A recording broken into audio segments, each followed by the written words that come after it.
"You are going to hand over part of your restaurant to your brother tonight," my father said, like he was asking for a glass of water. He sat at my best table, the one facing the glowing Austin skyline, completely uninvited. My mother barely looked up from her phone, and my brother leaned back in his chair like he already owned the place. In that moment, I realized they had not come to visit me, they had come to take something from me. I stood there for a second, letting the weight of it settle in my chest. I had not spoken to them in for years, not since I walked away from everything they called family. My restaurant was filling up behind me, the low lights warm, the scent of roasted herbs drifting through the air, every detail carefully built by my own hands. This place was not just a business, it was proof that I could survive without them. I told them to leave, keeping my voice calm, but my father did not even flinch. He leaned forward and repeated himself, saying I owed the family and that my brother needed help. My mother followed with her usual soft tone, trying to sound reasonable, reminding me that I had everything while my brother had nothing. For a brief second, I saw something uncertain pass across my brother Ryan's face, but it disappeared just as quickly, replaced by the same entitlement I remembered. As they spoke, memories I had buried started pushing their way back to the surface.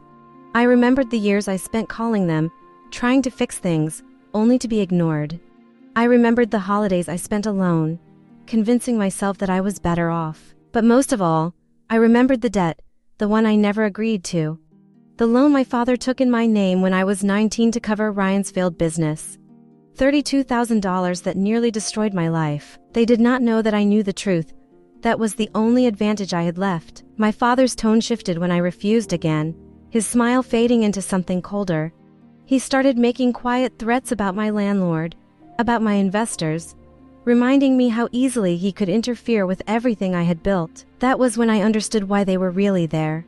This was not a request, it was pressure wrapped in polite words. I told them I needed time, just until the end of the night, and they agreed, confident they had already won. I walked back into the kitchen, steady and controlled, even though my mind was racing. I had spent years preparing for this kind of moment without even realizing it. Deep down, I always knew they would come back when they needed something. I sent one message to someone I trusted, someone who understood things the way they did not. Her name was Diana, and she had been my mentor for years. She responded immediately and told me not to sign anything.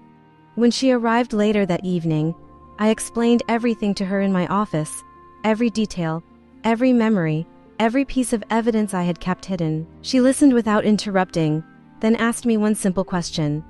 Did they know that I knew about the loan? When I told her no, something changed in her expression. She explained that I could call the police right then and end it all, but I stopped her. I did not want them to walk away like nothing had happened. I wanted the truth out in the open, where it could not be denied. Together, we came up with a plan. When I returned to the table, I acted differently, softer, more open.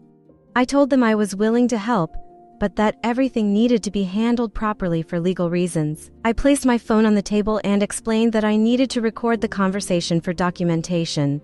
My father hesitated for a moment, but his confidence quickly returned. He thought he was still in control. I guided the conversation carefully, asking him to explain the purpose of the deal, to confirm that my brother's debt was personal, and that this agreement was meant to help him manage it. Then, almost casually, I brought up the past. I asked him to mention the loan taken in my name years ago, presenting it as something that needed to be clarified for accounting purposes. There was a pause, a long one, but eventually he gave in, he admitted it. Not with guilt, not with regret, but with the same careless tone he always used. Still, it was enough. It was recorded, it was real. Then I placed the document in front of them. It looked exactly like what they expected, but it was not. Instead of giving my brother ownership of my business, it established a secured loan in his name, backed by his personal assets. I explained it simply, calmly, making it sound routine. My brother hesitated for a moment, but in the end, he signed. My parents followed without reading. That was the moment everything shifted. After the signatures were done, I told them the truth. Earlier that day, I had already purchased my brother's debt from his investors. I had bought it at a discount, meaning he now owed me directly. The document he signed made it official, securing that debt against everything he owned. My father went silent. My mother's voice broke. and my brother just stared at the table like he finally understood what had happened. I told them I was not doing it out of revenge. I was doing it because I was done being the one who paid for everyone else's mistakes.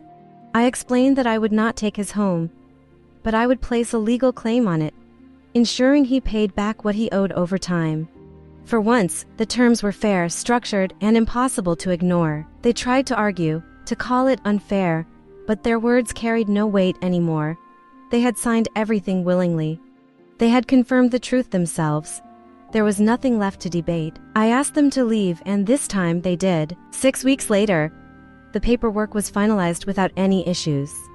My brother started making payments quietly, without complaints or excuses. My father called once, leaving a long message about family and loyalty, but I deleted it without responding. My mother sent a short message asking if I was happy.